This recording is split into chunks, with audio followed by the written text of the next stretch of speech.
आज मुस्लिम वर्ल्ड में जॉर्डन का नाम गद्दार कंट्रीज में सबसे ऊपर है। पर क्या हो अगर मैं आपको ये कहूं कि जॉर्डन गद्दारी करने के लिए मजबूर भी है, बेहद मजबूर। मैं ये कहूं कि उसके पड़ोसी इसराइल के पास एक ऐसी चाबी है, अगर वो उसे बंद कर दे तो जॉर्डन के अपने लोगों के साथ साथ वहां रहने वाले 24 लाख फलस्तीनी रेफ्यूजीज भी भूख प्यास से मर जाएंगे। सुनिए, यूनाइटेड नेशंस की रिपोर्ट के मुताबिक पानी की किल्लत में करंटली जॉर्डन पूरी दुनिया में दूसरे नंबर पर है। बिल्कुल, जॉर्डन इस वक्त दुनिया की सबसे भयानक नेचुरल क्राइसिस में फंसा हुआ है। जॉर्डन के ज्यादातर इलाके गर्म रेगिस्तान हैं, रेनफॉल एक्सट्रीमली लो, ना होने के बराबर। The very famous Jordan river, जिसे इसराइल, सीरिया और जॉर्डन मिलकर कंज्यूम करते हैं, लगभग खुश्क। ऑलरेडी जॉर्डन की पॉपुलेशन रिसोर्सेज से कई गुना ज्यादा थी कि जॉर्डन ने खुली बाहों से फलस्तीन, इराक, यमन, सीरिया, सूडान और सोमालिया के रेफ्यूजीज को एक्सेप्ट करना शुरू कर दिया। जॉर्डन इस वक्त दुनिया की सबसे बड़ी रेफ्यूजी पॉपुलेशन को होस्ट कर रहा है,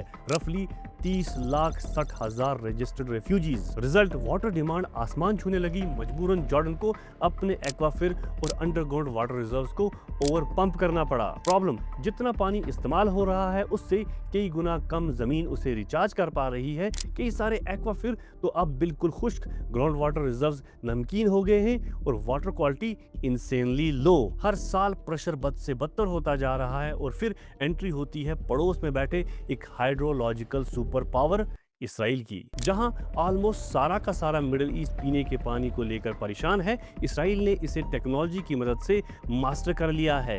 मैसिव डिसैलिनेशन प्लांट्स की मदद से समुद्र के पानी को डायरेक्टली मेडिटेरियन सी से पुल कर ऑलमोस्ट सारे ओशन को पीने के पानी में कन्वर्ट कर लिया है, thanks to high tech filtration systems. Israel पीने के पानी को इतना सरप्लस क्वांटिटी में प्रोड्यूस कर रहा है कि इसकी मदद से इसने अपने कई सारे पड़ोसियों के सर्वाइवल को ही अपने हाथ में ले लिया है और इसमें नंबर 1 पर है जॉर्डन। 1994 की इसराइल जॉर्डन पीस ट्रीटी से लेकर 2010, 2021 वगैरह जैसे एनुअल वाटर परचेज एग्रीमेंट्स के थ्रू इसराइल हर साल सी ऑफ गैलीली और बाकी फिल्ट्रेशन प्लांट से मिलियंस ऑफ क्यूबिक मीटर्स पानी डायरेक्टली जॉर्डन को सप्लाई करता है। जॉर्डन के लिए एक लिटरल लाइफलाइन, एक ऐसी पाइपलाइन जो डिसाइड करती है कि जॉर्डन के अंदर सिविलाइजेशन रहेगी या कैओस एंड डिस्ट्रक्शन। अब आप ठंडे दिमाग से सोचें, आप जॉर्डन के किंग हैं, ईरानी मिसाइल्स आपकी एयर स्पेस से होते हुए इसराइल की तरफ जा रही हैं।